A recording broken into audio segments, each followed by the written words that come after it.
Hello বন্ধুরা, Susmita style কিচেনে তোমাদের সবাইকে জানাই ওয়েলকাম।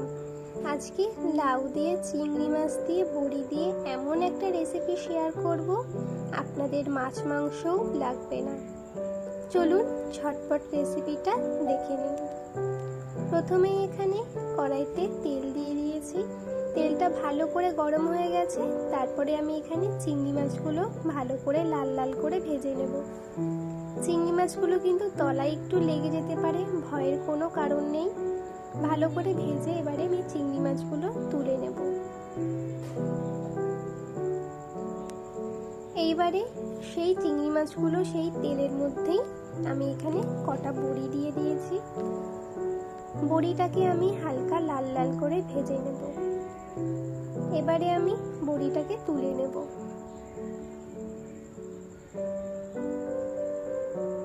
কড়াই তেলটা আমি সুন্দর করে ছেঁকে নিয়েছিলাম। সেই তেলের মধ্যেই আমি এখানে শুকনো লঙ্কা ফোড়ন দিয়ে দিয়েছি। তারপরে দিয়ে দিয়েছি রাঁধুনি, আর তারপরে এখানে লাউ আর ছোট ছোট করে আলু কেটে রেখেছিলাম, সেই আলু আর লাউটা দিয়ে দিলাম। এবারে আমি ভালো করে মিশিয়ে নেব।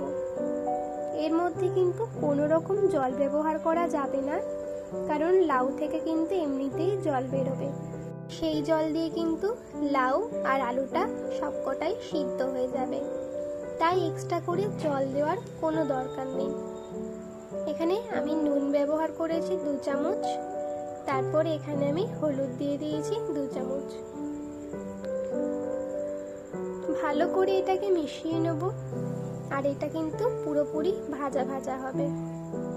এখানে বেশি কাঁচা লঙ্কা আমি ব্যবহার করিনি, মাত্র 3টে কাঁচা লঙ্কা ব্যবহার করেছি। তাও পুরোপুরি মাঝখান থেকে ফাড়িনি, হালকা একটু সামান্য সাইড দিয়ে চিড়ে দিয়েছিলাম। তারপরে সেই ভেজে রাখা চিংড়ি মাছ আর বড়িগুলো দিয়ে দেব। ভালো করে মিশিয়ে নেব। এটা যখন পুরোপুরি ভাজা হয়ে যাবে দেখবেন, তখন কিন্তু তেল ছেড়ে আসবে। যেরকম মশলা কষালে তেল ছেড়ে আসে, এটাও কিন্তু সেরকম তেল ছেড়ে আসবে। তারপরে এখানে আমি 2 চামচ চিনি ব্যবহার করেছি।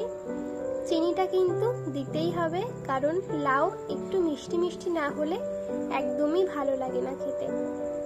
আর লাউ কিন্তু ঝাল হয় না, ঝাল লাউ একদমই খেতে ভালো লাগে না। লাউ সবসময় মিষ্টি মিষ্টিই ভালো লাগে। তারপরে এখানে আমি ভালো করে মিশিয়ে নেব। আর আস্তে আস্তে কিন্তু তেল ছাড়তেও শুরু করেছে। আর এখানে কিন্তু আমি খুন্তির সাহায্যে লাউগুলোকে ভালো করে ঘেটে ঘেটে দিচ্ছি, যাতে এটা আরো মাখা মাখা হয়। দেখতেই পাচ্ছেন আস্তে আস্তে কিন্তু পুরোপুরি চেঞ্জ হয়ে যাচ্ছে, পুরোপুরি মাখা মাখা হচ্ছে, আর হালকা তেল ছাড়তেও শুরু করে দিয়েছে। এইভাবে কিন্তু যতক্ষণ না পুরোপুরি ভাজা হচ্ছে ততক্ষণ কিন্তু কন্টিনিউ খুন্তি নাড়াতে হবে। ভালো করে এবারে ভাজা হয়ে গেছে। গ্যাসের ফ্লেমটা বন্ধ করে দেব, আর গরম গরম ভাতের সঙ্গে সার্ভ করব। অসাধারণ একটা রেসিপি। আর এই রেসিপিটা তোমাদের কেমন লাগলো আমাকে কমেন্টে জানিও।